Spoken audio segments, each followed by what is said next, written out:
Welcome to Whips in the Dungeon. It's been a while since I did a video, but the excitement never ends around here. Today we've got an unboxing, and so I invite you to join me as I open this package. Remember to subscribe, leave an appropriate comment, and ring the bell so you get notifications. So with any good unboxing, we need an appropriate knife. Today we're going to be using a Granddaddy Barlow made by Imperial in Ireland to open this box. So this box came from Mojave Outliers. Desert Minx is the whip maker. If you follow her on Fetlife, this will be, if what is in here is what I think is in here, this will be my second and third whip from her. I ordered a bullwhip from her, threw it for about a year, and then passed it on to someone that really enjoyed it. And so I ordered two more whips from her. So let's see what we have. Okay. There's one, two. Buckle my shoe. All right. And they're, excuse me, I'm just getting over a little pneumonia, so if I cough from time to time, that's part of the process.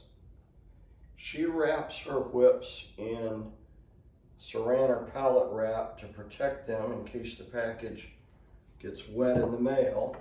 And if I remember right, the last time I unwrapped one of those, it was a challenge. She put a note in here, which was helpful.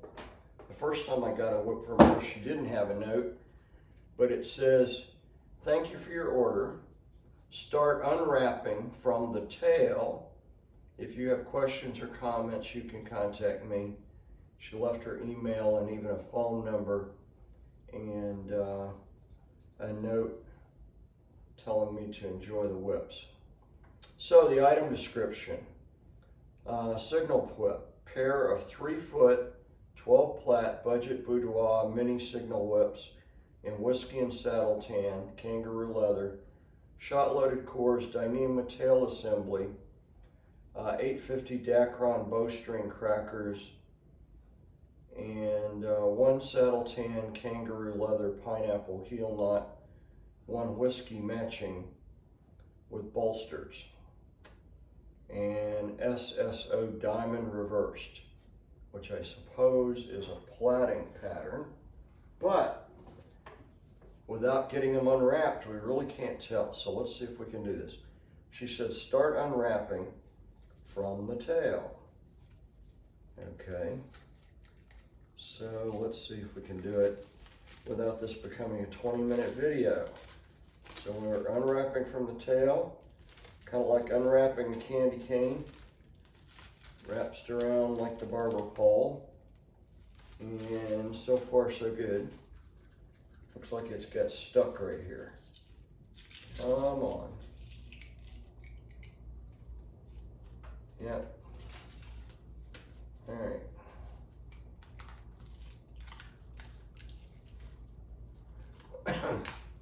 We got halfway down one without having a problem. And now we're stuck again. All right, get this going. This is the most boring part of an unboxing, but in deference or in compliment to Desert Minx, I've had whip makers make a whip and they ship it with no protection at all. It's not in a Ziploc bag, not in pallet wrap. It's just bare roo. And if the mailman got in a rainstorm, that whip could end up getting soaked. So, interesting. She provided me a little piece of kangaroo to hang the whip with. She knows I don't like a wrist loop, that I like my pommel clean. Okay, so I'll come up closer and show you this closer, but let's first get the other one unwrapped. Same process, start at the tail and unwrap it. Keep your fingers crossed, fellows. So here we go. So far we're doing better than the first one. I guess with experience, if I order enough whips from her, I'll be able to get these apart with no time at all. So the YouTube ad algorithm is really enjoying the fact that this is taking some time, because they're gonna make you watch some more ads. Okay, there we got it off. Another little piece of rue to be able to hang it with. Okay, and so let's take a close look up at these budget Boudoir 3-foot signal whips, 12 plat. So one of them is done in whiskey, and the Turk's head, and one of the Turk's heads is finished in saddle tan. So that, I think she did that so I would know which one's supposed to go in my left hand and which one's supposed to go in my right hand. My understanding, I've thrown her signal whip build, and my understanding her signal whip build is a core, a shot bag, a bolster, an overlay, another bolster, let me start over. I messed the lasagna up. A core, a shot bag, a bolster, a belly, another bolster, and then an overlay. And she does that build for her 4-foot signal whip.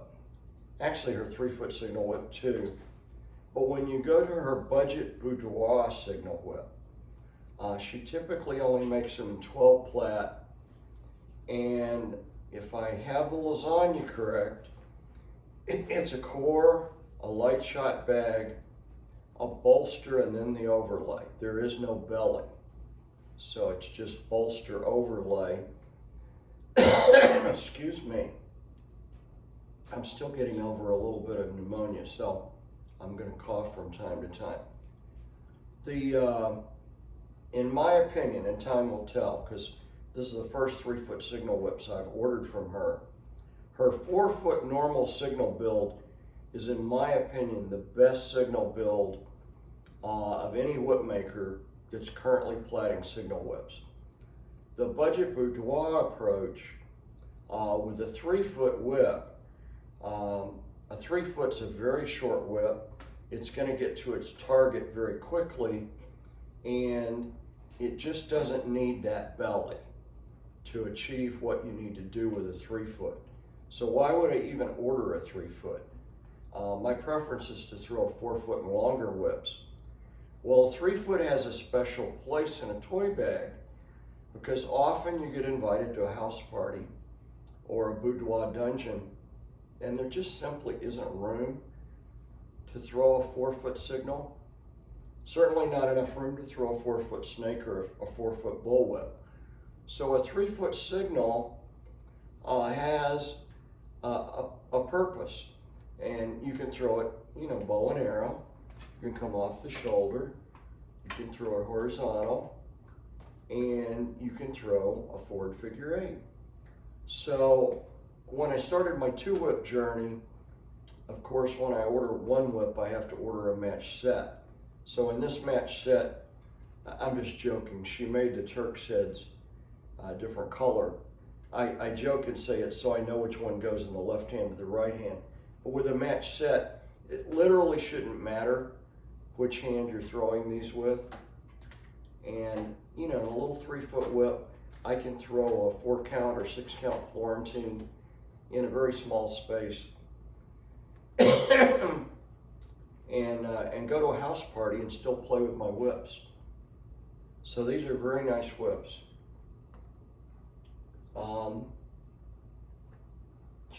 She called this pattern, let's see what she called it. She called it an SSO diamond reversed.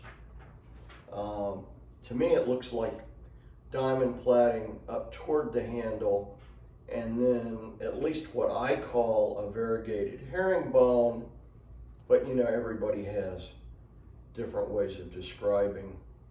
You know, and even though the pattern's the same on both whips, she alternated so that there is a slight aesthetic difference.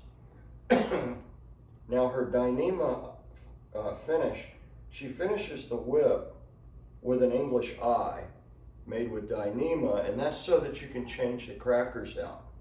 And of course I'll be changing these Dacron crackers over to Lady Sally crackers, which is my preference. These particular crackers would be very stingy. I throw something that's a little more fluffy that I have a little better control with in dungeon play. But that's the unboxing. Desert Minks, Mojave Outliers.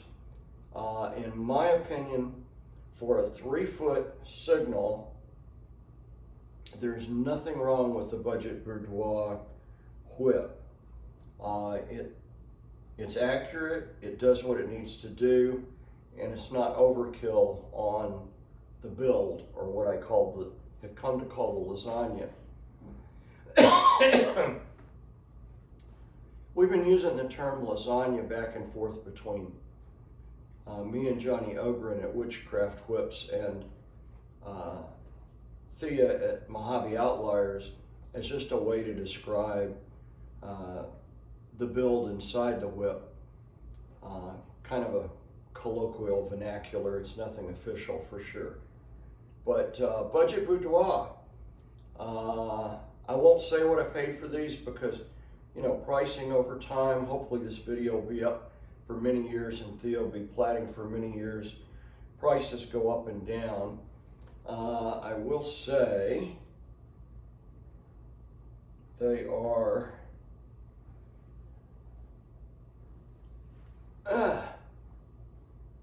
if I measured those accurately, they're an exact match set to the centimeter. So very good. A small adjustment could be made by adjusting the length of the cracker to make sure the total length of the whip is matched. But that's certainly not necessary because she made these to the centimeter, the exact same length. Very nice work, Thea. When someone asks me a recommendation for a signal whip builder, I send them to Desert Minks. Thea, if they're going to order a 4-foot signal, spend the extra money and get her regular signal build. Do not get a budget boudoir. If you're gonna buy a 3-foot, my recommendation, save the money and get a budget boudoir whip, because for a shorter whip, the build is adequate for what we do in dungeon play. As always, thanks for watching Whips in the Dungeon.